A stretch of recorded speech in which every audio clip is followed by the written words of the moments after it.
readers. This is Michael with another TLP Reads video.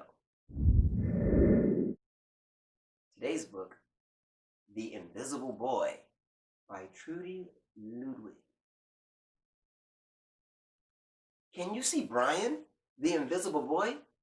Even Mrs. Carlotti has trouble noticing him in her classroom. She's too busy dealing with Nathan and Sophie.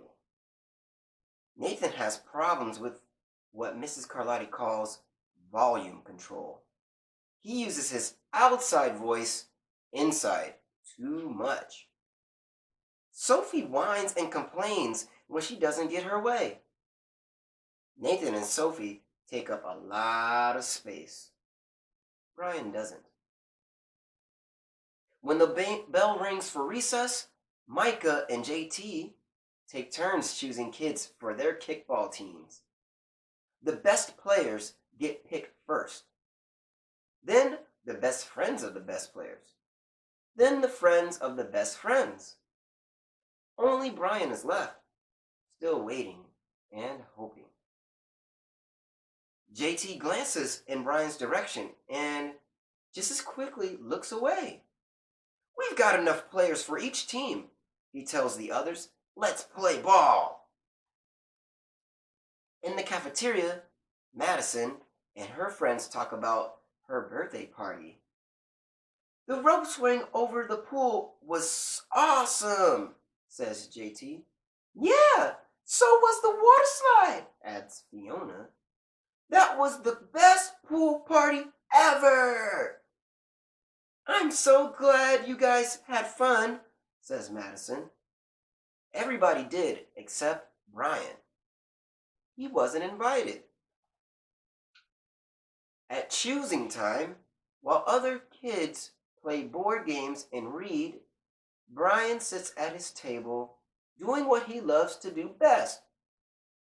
He draws fire-breathing dragons scaling tall buildings, space aliens locked in intergalactic battles, greedy pirates digging for treasure, and superheroes with the power to make friends wherever they go. On Monday morning, Mrs. Carlotti introduces Justin, a new student, to the class. Brian smiles shyly at him. Some of the other kids sneak looks at Justin, trying to figure out if he's cool enough to be their friend. They haven't quite made up their minds yet. At lunch, Madison and JT watch Justin eat with chopsticks. "What's that?" asks Madison as she points at Justin's food. "Bulgogi. It's Korean barbecue beef. My grandma made it for me. It's really good. Do you want to try some?" "Bull, what? There's no way I'd eat bulgogi." And the kids laugh. All of them, that is, except Brian. He sits there wondering which is worse, being laughed at or feeling invisible. The next day, when Justin goes to his cubby to put away his backpack, he notices a piece of paper with his name on it. "Justin, I thought the bulgogi looked good. Signed, Brian." Yum.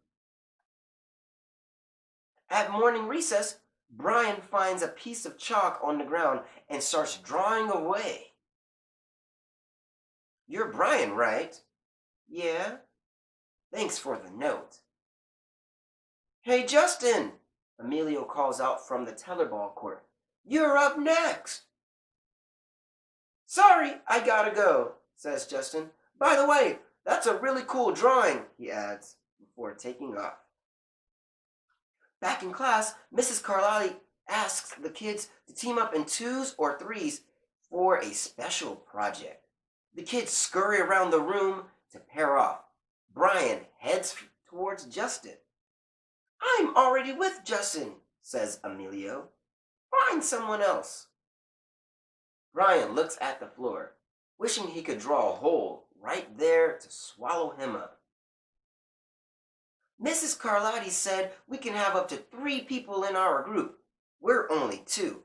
Come on, Emilio, let him work with us," Okay, I guess. Mrs. Carlotti gives the class directions for the project. Your assignment is to work together to write a story about what you see in that photograph. Use your imagination and have fun. Whoa, cool, says Emilio. What kind of people do you think would live in houses like that? I don't know, but I bet Brian could draw them to go with our story, says Justin. Brian smiles as he takes out his lucky pen. The crooked story we made up on the spot. It's lunchtime again. Brian's least favorite part of the day. Another 20 long, Long minutes of kids talking and laughing with everyone else but him. Brian! He hears someone shout. Hey, Brian! Over here! Brian turns and sees Justin waving him over. Emilio nods at him, and as he makes room for him at the table. Cookie? Thanks. Maybe, just maybe, Brian's not so invisible after all. The end.